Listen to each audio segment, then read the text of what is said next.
University of Delaware to talk to us about microbiome analysis. But before I introduce our speaker, let me go over some housekeeping issues. We continue extending our CME credits for our Tech Talks and our ID series presentations.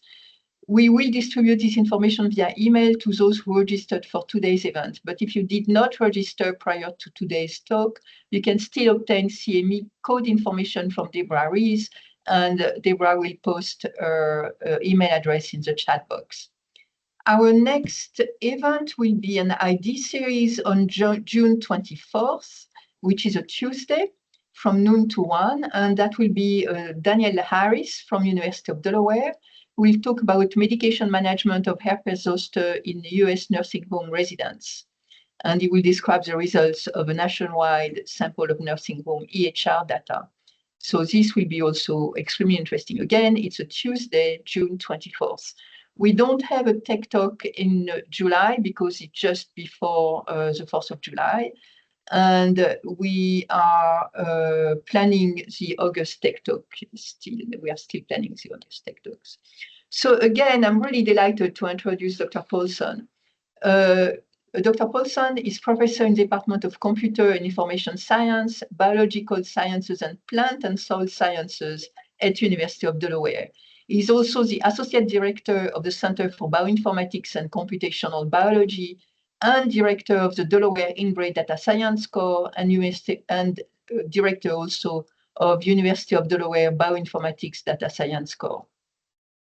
He obtained his PhD in molecular, cellular biology, pathobiology, as well as marine biomedicine and environmental sciences at Medical University of South Carolina in Charleston. He is PI or co-PI on several federal grants, either from the National Science Foundation or from NIH. And notably, he is a PI and co-director of the University of Delaware NIGMS T32 pre-doctoral training program in computational biology, bioinformatics, and biomedical data science. His extensive expertise in utilizing genomics and classical microbiological techniques to investigate the roles of microorganisms and viruses across environments, coupled with his core leadership experience, is well recognized by his peers, as evidenced by his participation in external advisory committee for INBRE and COBRES nationwide. He also has a long list of publications and is a teacher and a mentor for multiple undergraduate and graduate students. So Shawn, we are absolutely delighted to hear you on this Tech Talk. Thank you so much. All right, thank you. Thank you so much for that amazing introduction, Claudine. I appreciate it.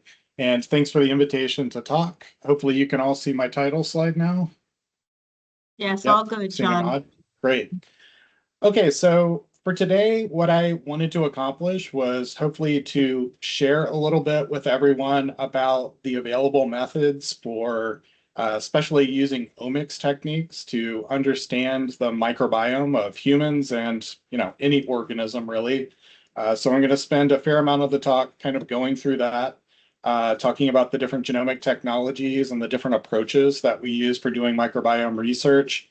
And then if we're lucky, or I'm lucky at the end, I'll get to talk a little bit about my own research, just a taste of some things we're doing to try to evolve these techniques and make them more useful as we're moving forward.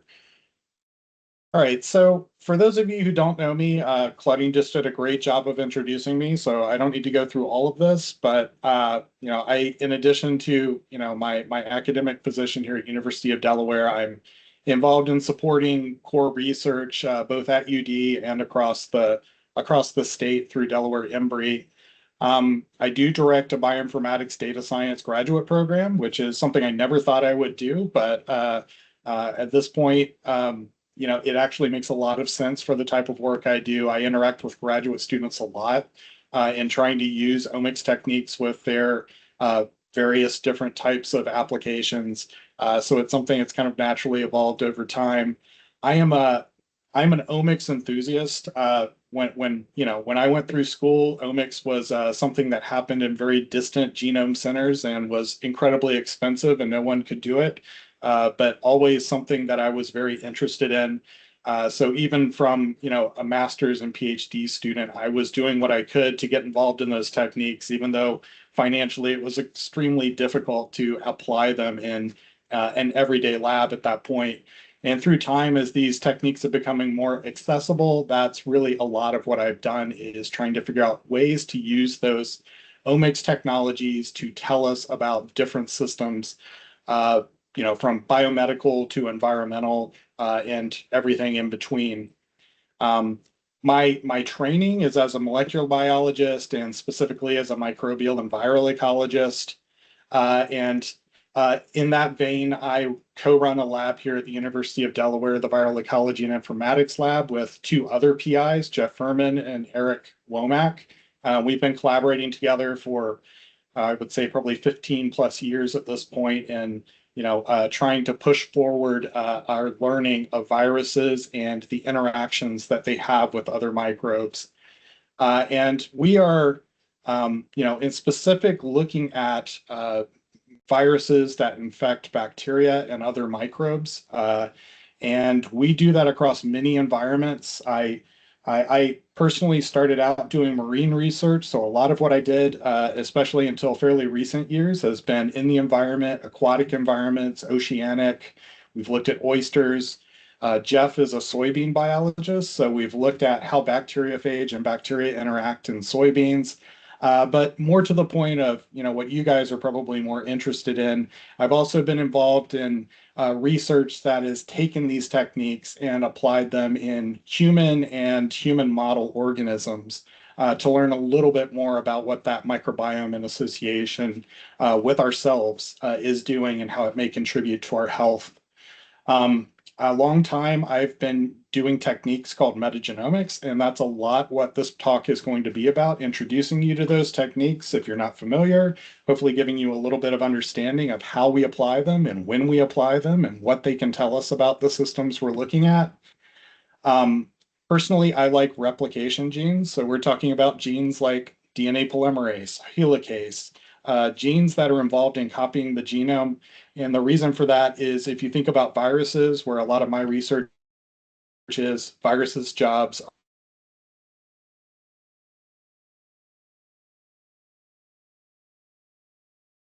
proteins that are copying its genome, and looking at how accurate they are, how many errors they introduce or don't introduce, how quickly they can replicate the genome.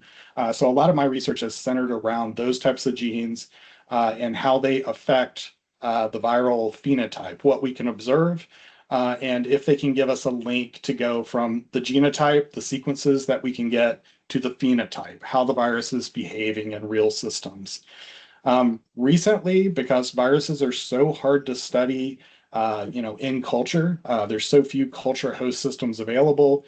We've started to use some synthetic biology approaches, taking genes in viruses we can get into virus host culture, and swapping them out for genes that we see in the environment, to try to understand a little bit more about what those types of genes do. So I wouldn't call myself a synthetic biologist. I put that question mark on there on purpose. But I do think those approaches are becoming hugely useful for the type of work I do. And as you can tell from my background, a lot of what I've done, a lot of the specialization has been on the bioinformatics side, on the data science side, in looking how we can improve the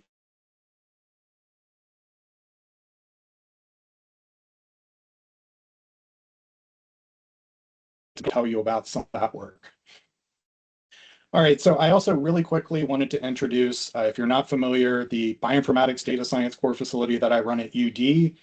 This is a resource that's not just to support UD. It's, any of the CTR, Embry partner institutions are, considered internal investigators for us. So if you need help in doing something that relates to bioinformatics, we are more than willing to step in and help with a project.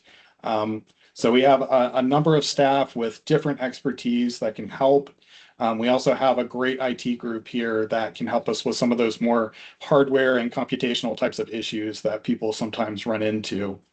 And at UD, and I think across CTR and Embry as a whole, there are a lot of different what we would call life science or biomedical disciplines that come together. And we really have our hands in almost all of these, I would say all of these, with collaborations at different institutes across the state. So again, never feel any delay in reaching out to ask questions or anything. We're happy to give advice, and we're also happy to collaborate or provide services. And that's a lot of what we do is consult on how to put together projects, to design experiments, to use omics and other types of high throughput methodologies. We provide some hardware that Delaware Embry has largely supported that is free for use if you're at one of the Embry partner institutions. We also have a large NIH-supported storage server that can support some of those large storage needs. And we fairly regularly partner with different groups to offer training workshops. So I just wanted to make sure everyone here was familiar with those types of services that are available. And also just to put a plug in for our partner core facility, which is right across the hall from us. We work with them a lot. And for the types of techniques I'm going to talk about today, there are a lot of different sequencing technologies that are in play, and they are a great facility to go to get access to some of these technologies. So more to the point of this talk, I want to focus on techniques that can potentially be applied to humans. And I think it's no secret today that the human is not living in a vacuum. We're definitely not a sterile system. And we have plenty of associates that kind of come along with the human package. So in any given healthy body, there's somewhere on the order of maybe 30 trillion human cells in an adult. And of note, many people don't think of this fact, but in our cells are 100 quadrillion, very big number, mitochondria. And over time, we have come to understand that these mitochondria are essentially captured symbionts, right? They are captured bacteria back in antiquity that now all of our cells use to produce energy. So while we don't often think about them as part of our microbiome, in a very ancient sense, they are part of our microbiome and have become so tightly interlinked with our health, with our ability to metabolize that we can't.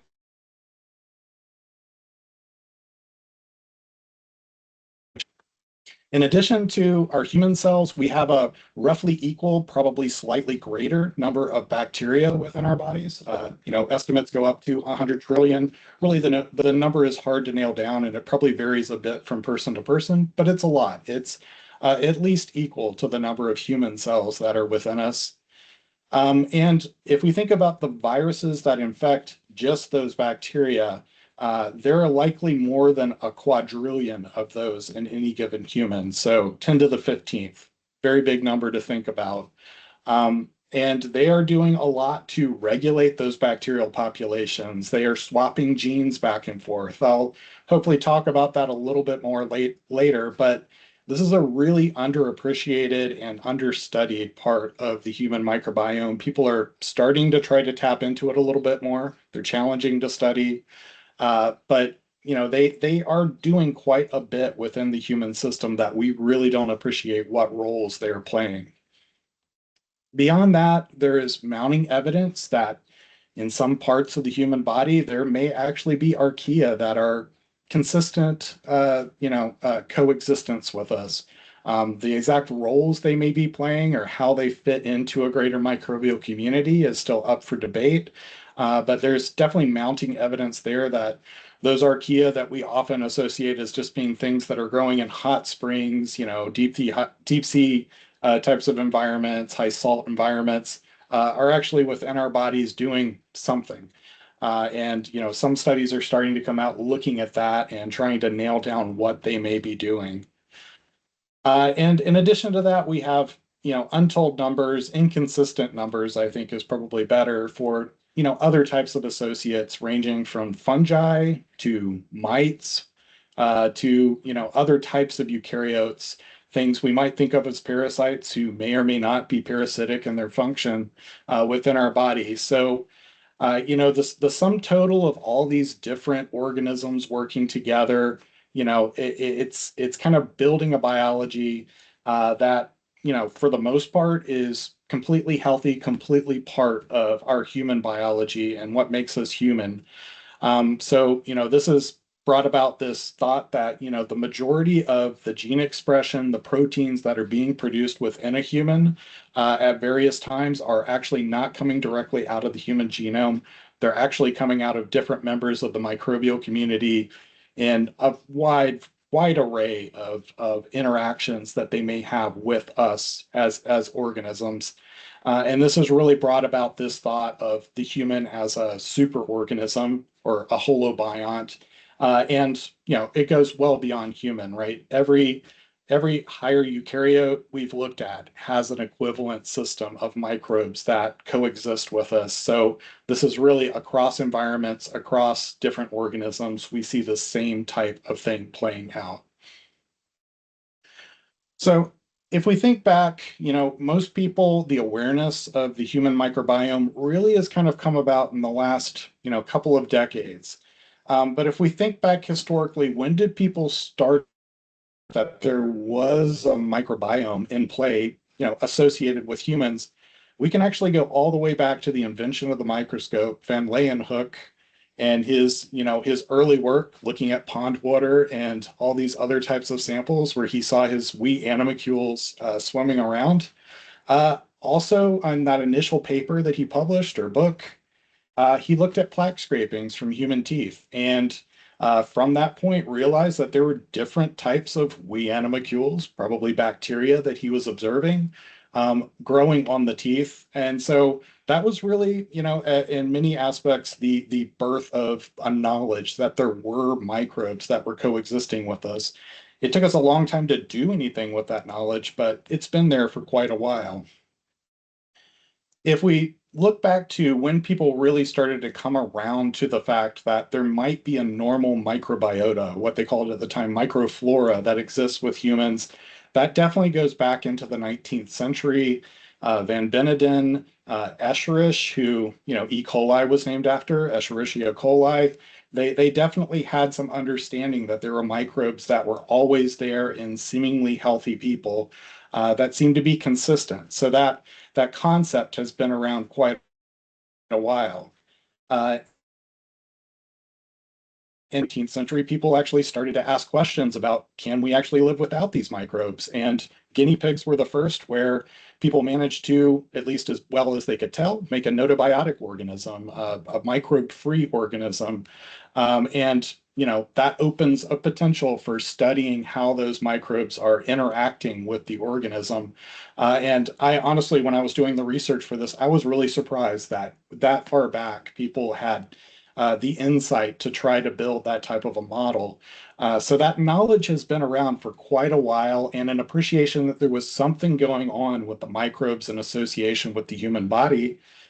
However, through the 19th century and well through the 20th century, there was a very, very pathogen-centric kind of limitation to our lens of what we were looking at in microbiology.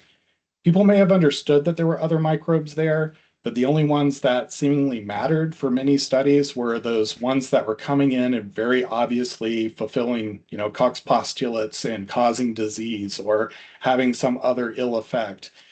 So that very pathogen-centric view of microbiology really seemed to limit the amount of research that was done on what our normal microbiota may look like, throughout, even most of the 20th century.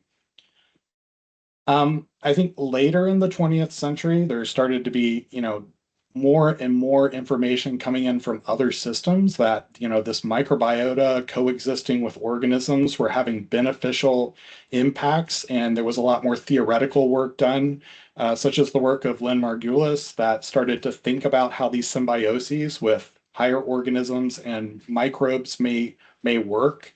And she was actually the one that first postulated that mitochondria were ancient bacteria. She also had some more out there theories like flagella might be ancient bacteria. I'm not sure that one's played out quite as well, but mitochondria, plastids, chloroplasts, and plants, those really seem to be, real symbioses that we can observe. But as far as whoops, as far as studying these in any systematic way, humans were really not where this type of research started. If we look at it, it really was within the ocean, within the marine systems, where people first started to do systematic studies of what microbes were doing in association with other organisms. There's the work with Vibrio fischeri, a phosphorescent bacteria that allows the bobtail squid itself to have a phosphorescence organism or organ within it. There is coral sponge symbiosis work that I personally did some of my graduate work on. And there was also work at the deep sea hydrothermal vents where there are these worms that, they're so far removed from sunlight that it was quite obvious that the food web they were part of had absolutely nothing to do with the sun and had everything to do with these, the heat and chemicals that were coming out of the ocean floor. And Nicole Dubier and others realized that it was the bacteria living within these worms and clams and other organisms that were letting them convert this into energy and then, have essentially a completely separate food web down there at the bottom of the ocean. So those studies were occurring. There was starting to be greater and greater understanding of the microbes. Technologies were coming around so that we could do DNA sequencing, and I'll talk about that a little bit in a little while. But it really wasn't until the mid 2000s when studies started to come out that were systematically looking at the human microbiome and what microbes may be doing in that system. And then 2007, that's when the Human Microbiome Project kicked off. NIH put support behind this idea, and since then we have seen an explosion in the papers. So just I definitely don't have time to go into all the literature that's out there on effects of the microbiome, so I put together a couple of cartoons just to get the basic story across. But within our bodies, there are numerous locations where we see consistent microbiota occurring, from urinary tract to the gut, within the lungs, the oral cavity, skin. So there really are these consistent microbial communities. And a lot of what we've come to realize in studying the microbiome is disease, disorders, other types of dysfunction in the human organism that have a microbial basis are not always led just by a pathogen coming in, setting up shop, and having a classical pathogenic event. A lot of times what we're looking at is a dysfunction, a dysbiosis within the microbial community where some outside force, maybe it was an outside bacteria coming in, but very often it's things like stress, immune dysfunction, environmental impacts, antibiotic use, dietary changes, cause those microbial communities to change in composition. And this has downstream effects that then can lead to things like inflammation, disease, and other things that we can observe within humans. And this can manifest in a huge amount of ways. We're still learning the different ways. Everything from digestive disorders, which were kind of some of the obvious ones that people picked out, onto metabolic syndromes, and more recently, the connections between your gut microbiota and your actual neurocognitive effects that can have through things like stimulation of the vagus nerve. A lot of things people originally did not think would be there were in fact happening, and we see evidence that microbes are contributing to, or in some cases very causative of, these types of things that we see manifested within humans. So what I'd like to spend the next part of the talk talking about is how do we actually go through and study that microbiome to understand a little bit about it? And what I describe here can be used to study the human microbiome. It can be used to study pond water in the backyard, whatever you have. They're very consistent techniques, but there's a few basics. Studying and understanding those techniques, what they tell us and what their limitations are, can really help people to appreciate what we can do to study these organisms better. All right, so what gets talked about a lot is metagenomics. I've already mentioned it in this talk, and really metagenomics at its base is any of a number of different genomics-based techniques using some flavor of DNA or RNA sequencing technologies that are going to give us an idea of what microbes are present and do it in a high throughput fashion. When you hear it mentioned, a lot of times people think of metagenomics as being synonymous with the shotgun metagenomics, which I will talk about later, but really it's a little more inclusive than that, and it includes other technologies like amplicon sequencing, which is probably the most used form of this technology. So I'm actually going to start with talking about that one. And then when we're looking at targets within humans, what we're generally thinking about are bacteria, archaea, maybe are a side effect of that. People typically aren't targeting them, but as I said, there's a little more interest. And then also looking at the viruses and phage, but as I said earlier, that's a very underexplored space still. So when we use these metagenomic techniques, what can that tell us? And that really depends on which ones we're using and how we're using them, how we're applying them to the system. So I'm going to talk a little bit about history here so that you can appreciate, why we do the things we do now and how they've kind of evolved over time. So the term metagenomics, it goes back to the late 1990s, but really the study of these types of techniques goes back to the late 70s. And by the mid 80s, people were starting to recognize that there were certain genes that were consistently present in all organisms. And that if you were able to sequence these, which was very difficult at the time, but if you were able to get the DNA or RNA sequence back for these genes, it gave us what you might think of as a barcode for life that kind of gives us the organism you're looking at. And the gene that has been most used for this purpose is something called the small subunit of the ribosomal RNA gene. So this is a structural RNA. It doesn't code for a protein. But it's central to life, and every form of life we know of has this gene, unless you consider viruses life. Viruses don't carry it, but everything else, everything cellular has this gene, and it'll be called either 16S or 18S, our RNA gene often. So you've probably heard those terms if you've heard of these techniques talked about. And so it was possible to do some sequencing of those genes, in the late 70s, early 80s. But it really wasn't until PCR, the ability to go in and amplify the DNA, became widely available that these techniques made sense to attempt. And so will give us that kind of barcode of life, that taxonomic identification. Why did we choose the small subunit rRNA? It's partially because it's a structural RNA, which gives it some unique features. This is actually in E. coli, a kind of 2D representation of how that rRNA folds on itself to give a structure that's then part of the ribosome. And if you look at this, you'll notice that there are some stems here, like very tight base paired regions. And there's also some loops, some open parts.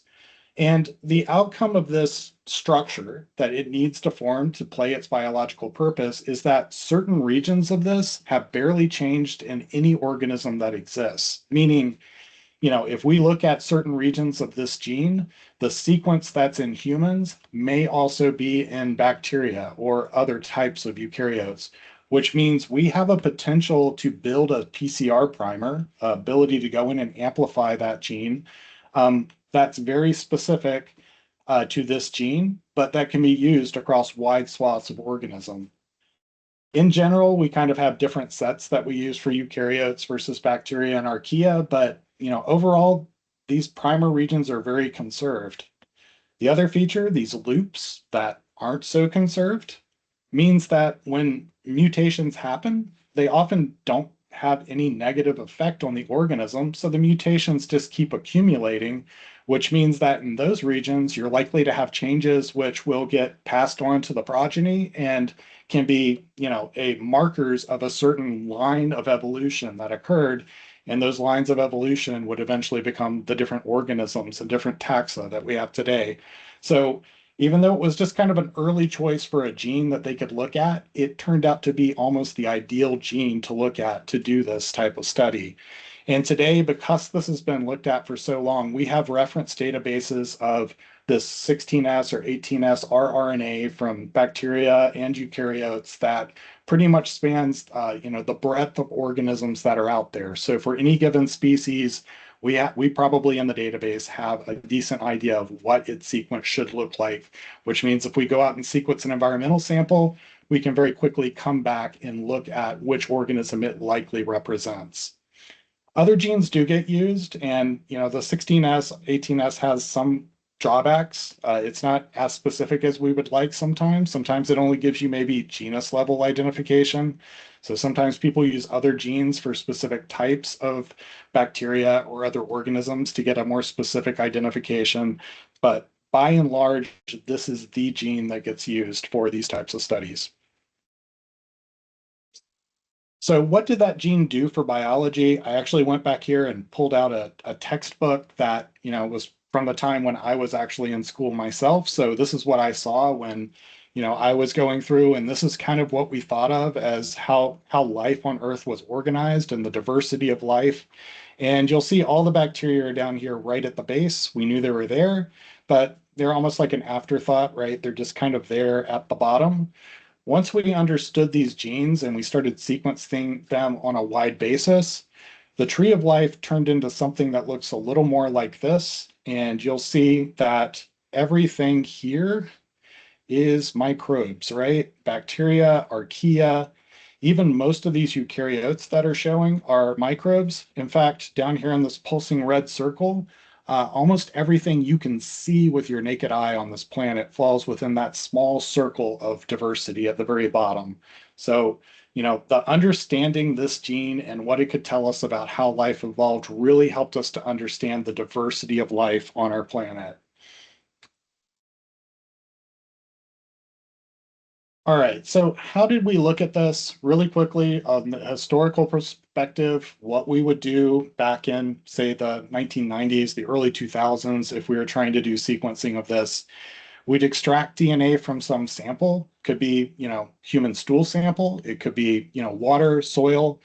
But once we extracted the DNA from that, we would use those PCR primers for amplifying the 16S rRNA gene, and that should consistently amplify everything that's in there.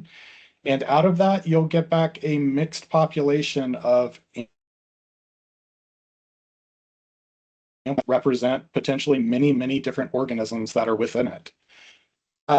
Because of the sequencing technologies that existed at that time, we couldn't directly sequence that pool of different pieces of DNA that could be from different organisms because the sequencing technology just wouldn't allow it. What we had to actually do was isolate each one of these little copies, amplify those up, and individually sequence each one of the different copies.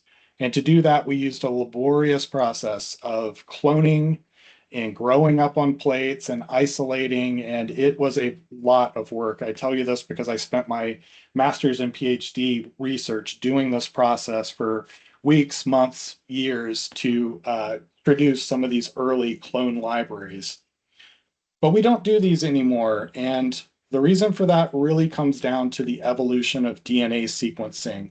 At the time, we were looking at technologies like these, which are based on Sanger sequencing, where we're running these old slab gels, or we're running an early chromatogram style Sanger sequencer. But you can see on this graph of the cost, this is per human genome, but it's kind of any type of sequencing. We really fell off a cliff right about here, right about 2008. This is a log scale graph, so you can see the cost of sequencing went way down. And what drove this was the availability of next generation sequencing, second generation sequencing, as we call it now, that were technologies like Illumina. And if we think about why we had to do those laborious cloning steps, the first generation sequencing, the mantra with them is one fragment in, you amplify it, so you've got a lot of copies, but it's all copies of the same thing, and you get one sequence out. So if you were to put in a mixture of different fragments at the beginning, instead of getting a nice clean chromatogram of what the A's, T's, and G's were, you would get, oops, not sure why it's doing that. You'd get a mixed signal like this. This one's very simple. You've got two different things, but you can see some of these peaks have, a mixed signal to them. So we had to do that cloning step because of that, so we could separate them out. With second generation sequencing, next generation sequencing like Illumina, you don't have to do that anymore because many DNA fragments can go in and many sequences come out the other end. That's how those technologies work. We don't necessarily know which DNA sequence came from which input fragment, but we know that everything we put in came from one sample. So everything we get out comes from one sample, and that lets us then analyze that sample as a whole for what was there. So that change in the technology let us go from this months, weeks, years process and get rid of all the time-consuming steps such that we can just sequence from this initial amplicon pool. And that's really the reason that microbiome type of research has taken off, is because this became such a streamlined workflow that it's accessible to researchers in pretty much any lab across the country. There's not a lot of economic barrier to doing this type of study. So it's very accessible, very easy to apply. One more thing I want to point out, just because we're kind of going through the sequencing technologies, is that recently we've had a third generation of sequencing technology come out, and these are ones like PacBio, Pacific Bio.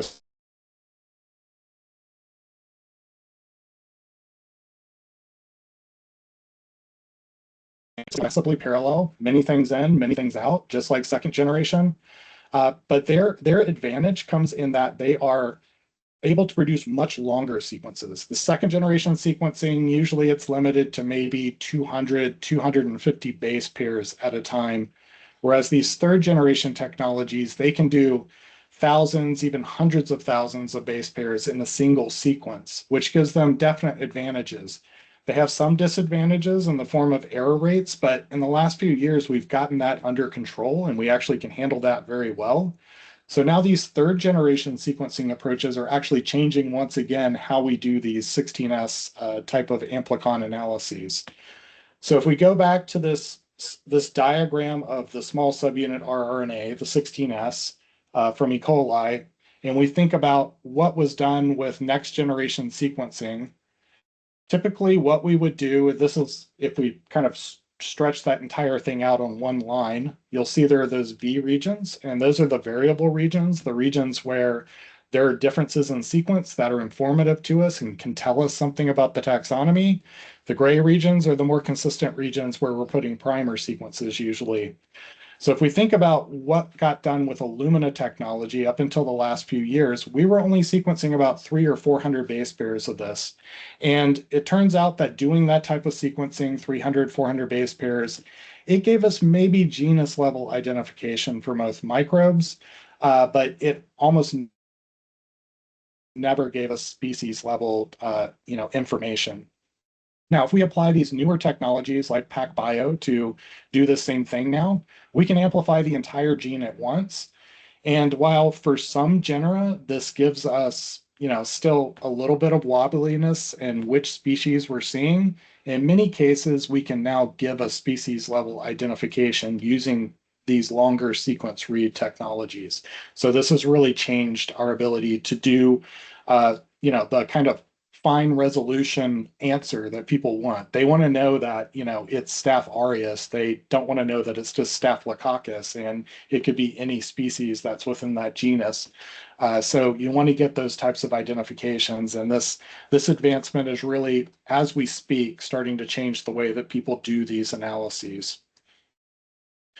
All right, so how do we analyze this data? I'm going to walk through a few of these steps. I think I'm getting a little bit behind, so I might skip through a couple of the bullet points here. But analyzing this type of data, we tend to call this amplicon analyses microbial community analysis, MCA.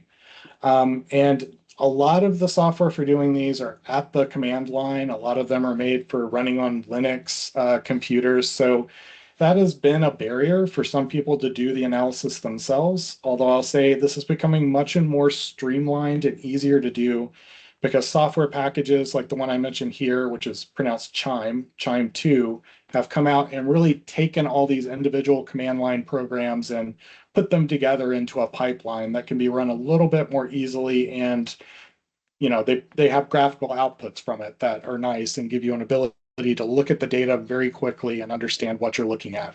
So this process of actually doing the analysis has streamlined a lot in the last few years. But it is important to understand what's going on under the hood. So I wanted to quickly take you through the analysis workflow. And most of what we do here is we take those amplicon sequences. We'll be sequencing many different samples at one time. So we'll have different sample sets for each one of the samples that we'd sequence, and we'd analyze each one the same way. We do a number of trimming and quality steps up front, which are essentially just getting rid of the adapters that let us actually put it on the sequencing instrument. It's getting rid of low quality data that may come back. And sometimes we'll sequence from two different directions at once. So we want to merge those into one fragment. So those are just kind of housekeeping steps that happen. But the real meat of what happens is this next step that I just popped on, which is this denoise and decluster. Denoise means we need to differentiate the difference between sequencing error and biological differences. So sequencing technology has gotten very accurate, but still the best ones we have are 99.9, 99.9, even 99% accurate. But if you think about the fact that we're sequencing millions, tens of millions of base pairs at any given time, sometimes even a billion base pairs, 99.9% accurate means that there's an awful lot of errors getting through that process. So you have to do something to understand that difference between the sequencing error itself and the actual biological variation that we're interested in. And then we need to put things into groups that we can count and understand, like there are more of E. coli in this sample than in this sample. So we need to figure out a way to systematically put things into groups. And there have been two different approaches for doing this grouping process. The traditional one is called OTU, Operational Taxonomic Unit. I'm going to go over that in a second.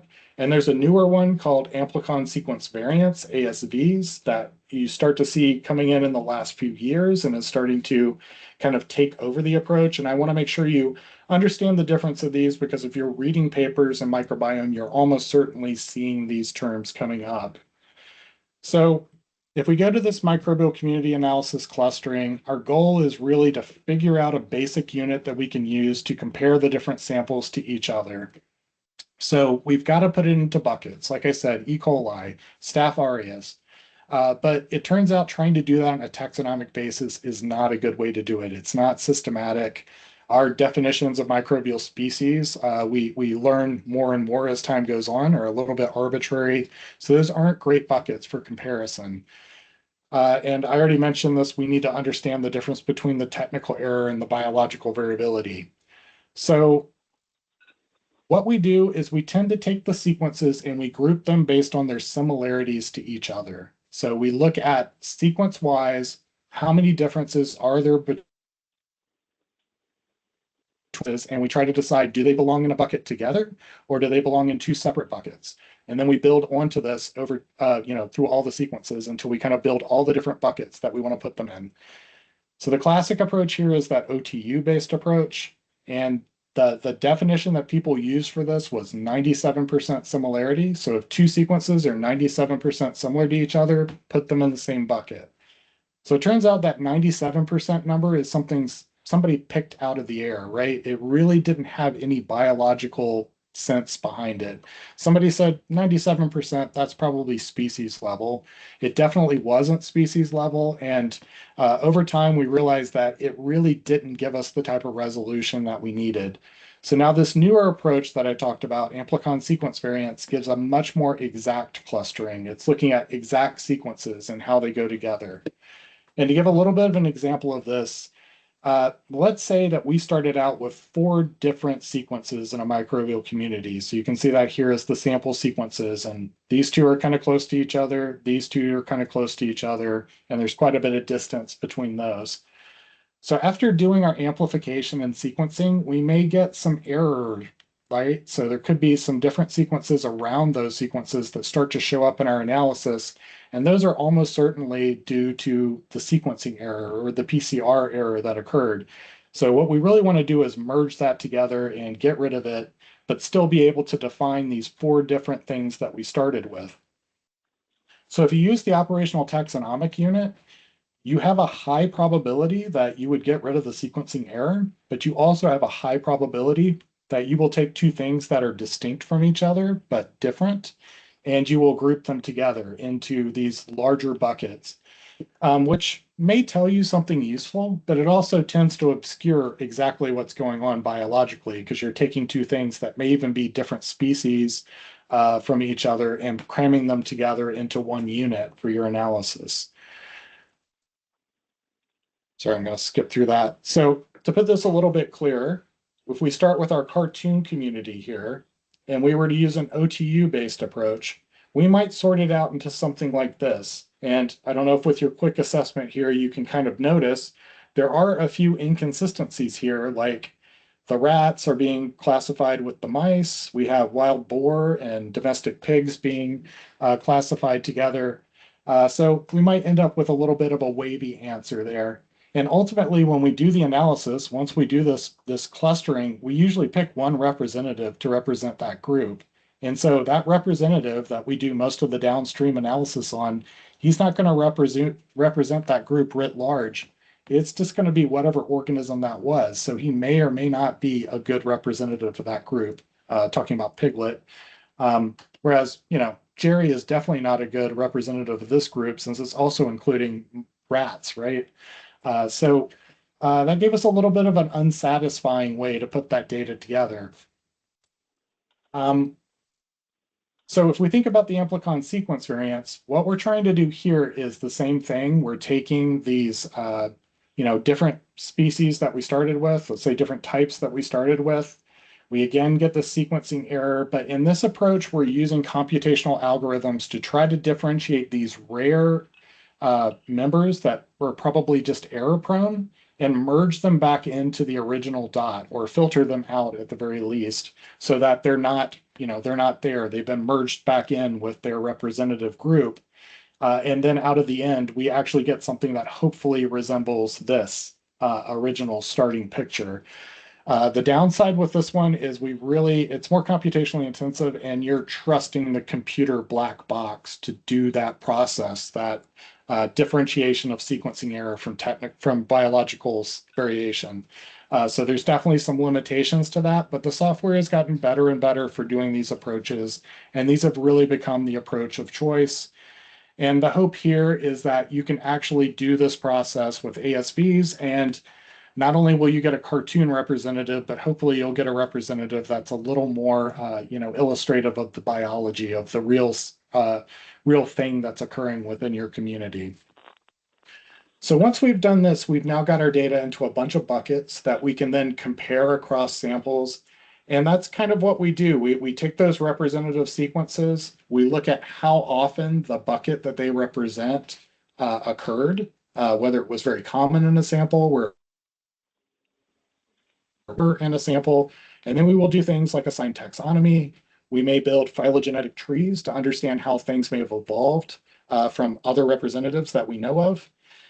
We will do some ecological analyses that will tell us something about the diversity, and ultimately we might use different types of differential statistics to tell us what's key and what's important within the system.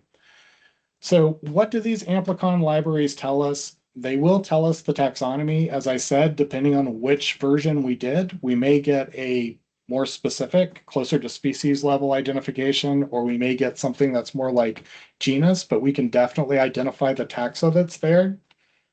We can do the abundance. We can understand how many of each of those occurred. There are a few kind of hand wavy things going in the process that make this more of a semi-quantitative than strictly quantitative type of approach. But for the most part, as long as you're comparing different taxa to each other across samples, that will give you an answer that can tell you whether they varied across those samples.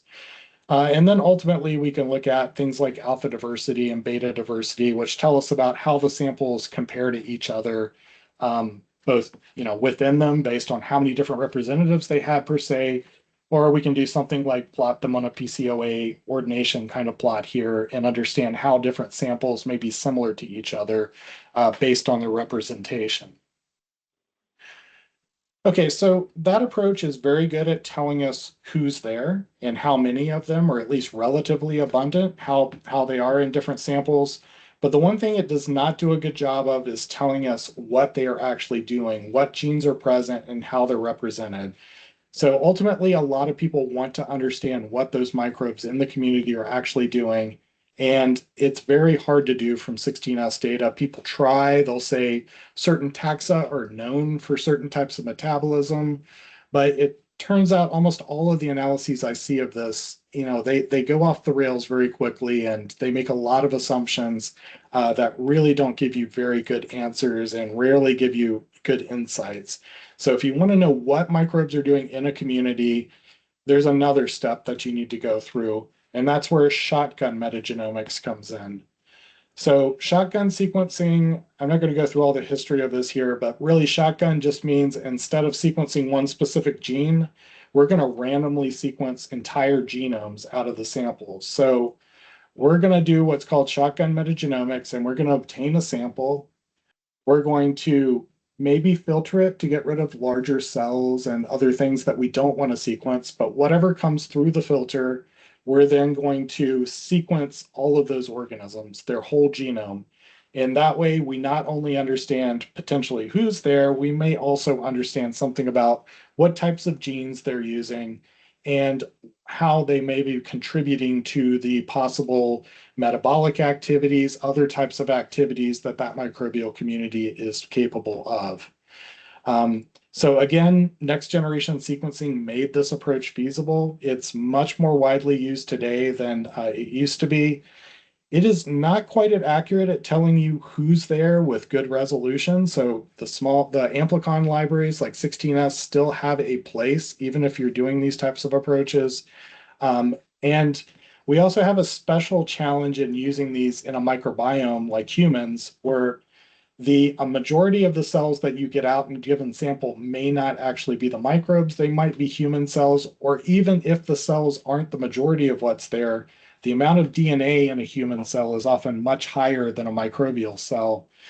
And the outcome of this is if you can't get rid of those human cells or the free human DNA that's in the system, you're going to spend some amount of your sequencing budget. Instead of sequencing the microbes you're interested in, you'll be sequencing and resequencing the human genome over and over again.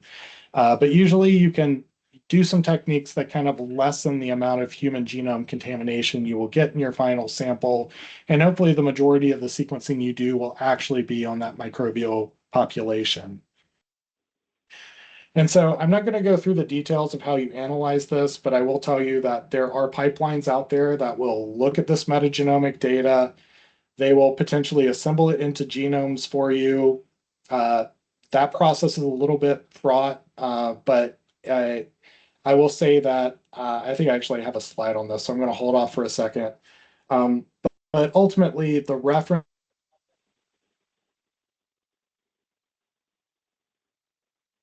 things like GenBank or other databases out there that have function and taxonomy information for different organisms. And then hopefully what you get out the other end is the functions that are present and some idea of who might be present. Although, like I said, you don't get the same resolution for taxonomy that you get with a 16S library. So I'm going to very quickly talk about this assembly part because I know I'm running late here. But one thing I want to say is that up until a few years ago, assembling from a metagenomic sample, trying to get those genomes within a mixed sample to reassemble was a very fraught process. You would get a lot of chimeric genomes back. Software has improved a lot in recent years, so the assembly process is much more reasonable now than it used to be. So for years, I was actually suggesting people consider very carefully what those contexts they get back mean, because they may not be all from one bacteria within the community per se. But I will say now this has gotten much better, and you can, to a degree, trust these genomes. But one thing you have to keep in mind is that these metagenome assembled genomes are rarely the complete genome of an organism. It'll be bits and pieces of that organism. And often we try to bend those bits and pieces together using a different type of software so we can say something more about the complete genome. But don't do this type of approach and expect to get bacterial genomes back that are going to be complete. You will almost inevitably be disappointed if that's your goal in this type of process. All right, so The limitations with shotgun metagenomics are we know what genes are there. So we know the potential of that sample. We know what types of processes those microbes can participate in, but what we don't know is what they are actually expressing, which ones they are actually using in a given system. So with metagenomics, we're looking at the DNA, so we can't tell which genes are turned on. To tell which genes are turned on, we can say the potential here is that this metabolic pathway, we see these different boxes that we have presence in the metagenome. So theoretically, if those organisms are working together, they could be completing different steps in this metabolic pathway, but we can't actually say that they are doing those things actively in the process. And if we wanted to be able to actually do that, we would use an alternative technique, which is called metatranscriptomics, which is exactly what it sounds like. Instead of looking at the DNA, we're looking at the RNA. But with those RNA sequences, we have a problem because with most organisms, when we do sequencing of RNA, we can use poly-A tails that are on every mRNA transcript to capture just those mRNAs. With bacteria, we can't do that because they, by and large, do not have them. And that makes us run into a problem where most of the RNA in a cell is not actually messenger RNA. It's not the RNAs that code for proteins, which are the ones we care about.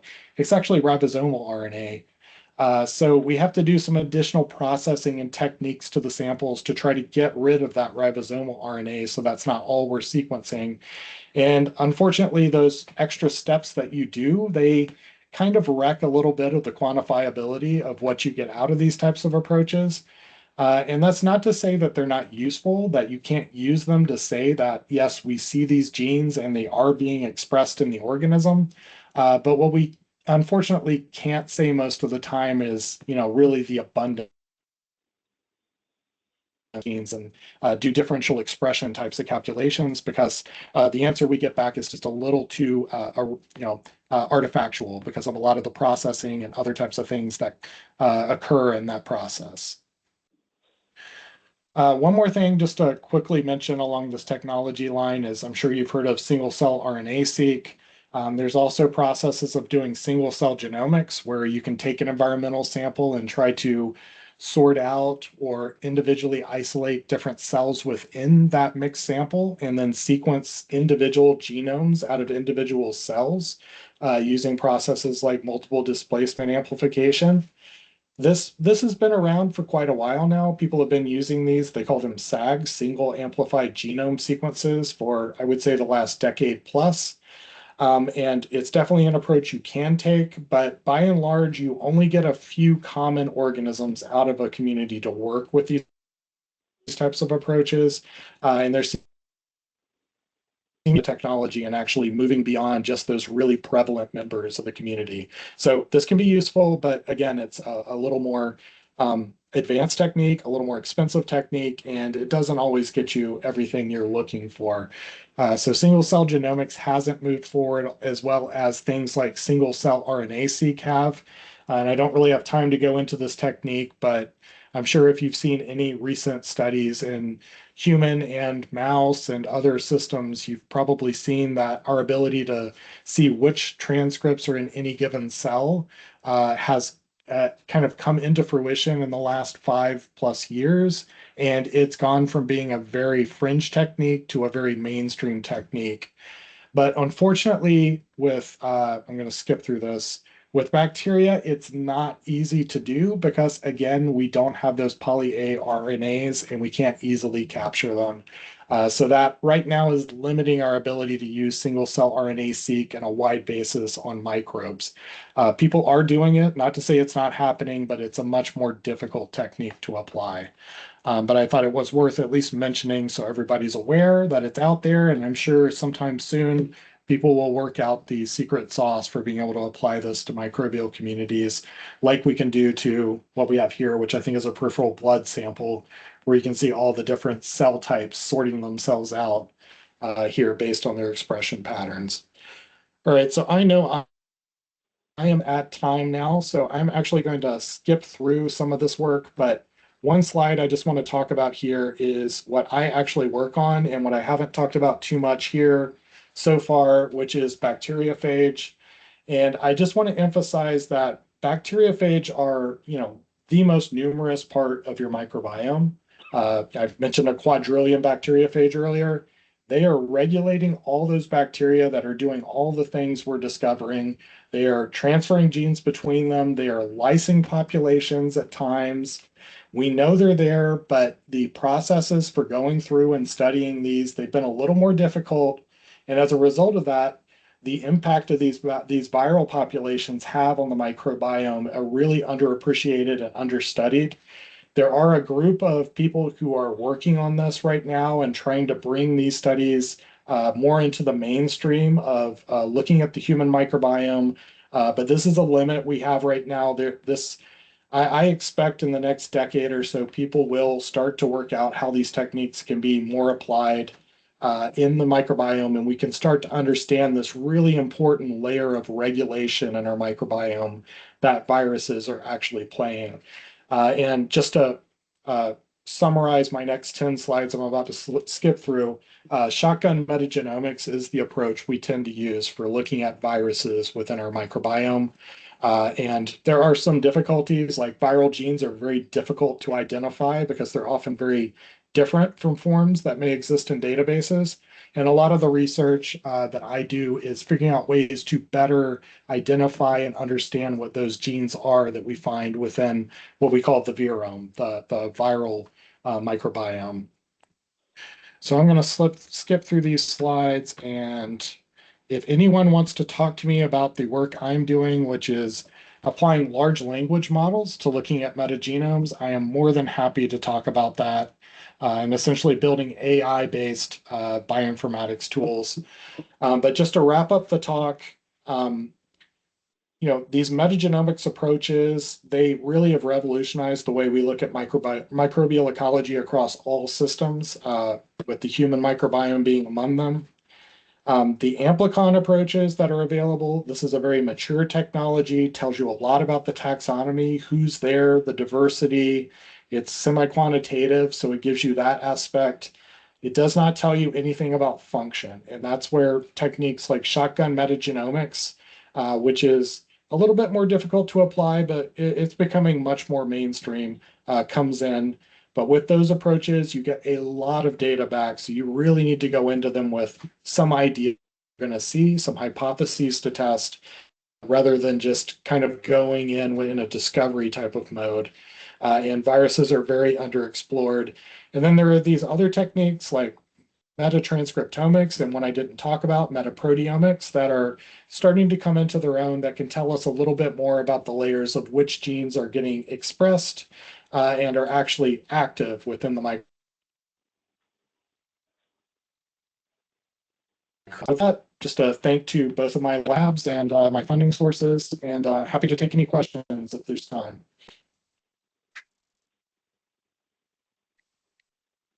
Thank you so much, Shawn. I mean, this was just amazing. I learned a ton. And I think Dr. Bacon has a question. I do. I have to tell you, that was a really successful journey through microbiome discovery from start to was not yet finished. And I want to thank you for that. And you've clearly delineated the complexity of this, the sophisticated nature, and our rudimentary knowledge that is yet to expand. Having been involved in the fecal transplants for the C. difficile disease population, that is probably the most rudimentary clinical application you could imagine, but it's quite useful.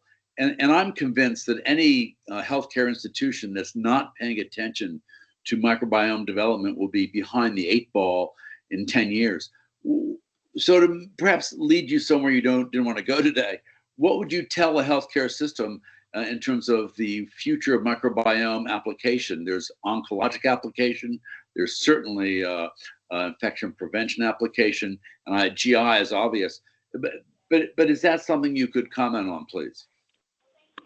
Yeah, I mean, I think, recent studies have really started to uncover not just the obvious systems that these types of microbiome human interactions participate in, but increasingly the systems we don't picture as having a microbiome associated with them directly through things like, short chain fatty acid kind of circulation and other types of mechanisms within the body. Your lungs, your liver, your other types of systems are really getting affected by microbes that are in completely different parts of the body. So I think in the coming years, we're going to start to understand that like communication, that interplay between the bacterial populations and the host cells a lot better, and that we're going to find more and more of these, cryptic kind of pathologies that have been out there that we can't really understand, or certain people seem to react to them differently, that those types of interactions that have kind of been a little bit out of our sight, in our peripheral vision maybe, we're going to understand and start to grasp that. And then technologies like, I mentioned bacteriophage and the role they may play in regulating some of these things that are occurring, that it could actually be attenuation of those types of layers within our body could lead to new therapeutics in the future that can help us to grasp and make some headway in trying to treat those types of complex disorders that may be occurring. Yeah, I appreciate that. Thank you. That makes sense. It's a metabolic issue, not necessarily what bugs are there or not there. Yeah. Yeah. This whole bacteriophage thing is really fascinating. I mean, I had no idea anything about this. And it's interesting that I didn't know either also that it's very difficult to, or you cannot apply the same metagenomics techniques to the virus as the ones you apply to the bacteria, I guess. Yeah, I mean, with viruses, like the lack of a gene that every virus has pretty much rules out using the amplicon-based approaches, because if you try to amplify a certain gene to understand viruses, you're only going to get a very small sliver of the viruses that are present, because there's no universal gene across these different families. And even in applying things like shotgun metagenomics, it's just much more difficult because we understand less about the viruses, which means in our databases where we recorded information about different viral genes, they are just, my latter part of my talk I skipped was talking about how these genes by and large are very difficult to identify what their function is. So to actually tell what a virus do can be very difficult because of that. Easily in a given sample, 50% of the viral genes we see, we won't be able to say what their function is.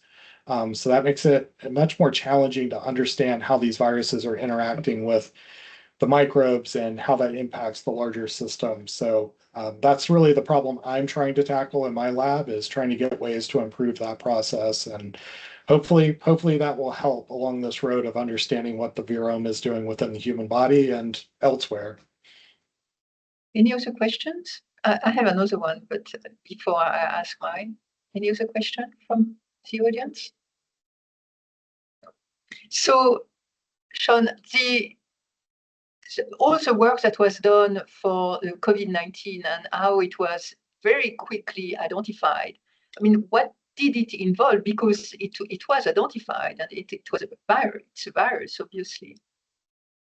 Yeah, I think with COVID, I think we had an idea that we might be looking at a viral syndrome, which allowed people to kind of look for a signal that might be there that wasn't necessarily expected in the samples. So it gave a little bit of a leg up, and we had seen viruses somewhat similar to other types of coronaviruses before, which helped to make that a little more obvious. But in any type of like discovering a pathogen within a increasingly complex types of diseases, a little bit of luck comes into it, and just having the right people try the right assay sometimes leads to these types of discoveries. So I feel like at the time I had done some research into who actually made the connection between COVID and COVID-19 and SARS-CoV-2, but I can't remember the details of it at this point.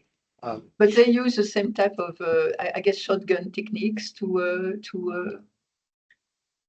identify the genome of the virus. I think they did, yes. I think out of some samples, they were just looking to see what was there and trying to find things that were out of the ordinary. Well, that's all fascinating, really fascinating. Any other questions? Well, thank you so much, Shawn. This was absolutely amazing, and I guess we are going to adjourn. But thank you so much. This was great. Absolutely. Happy to do it. Thank you.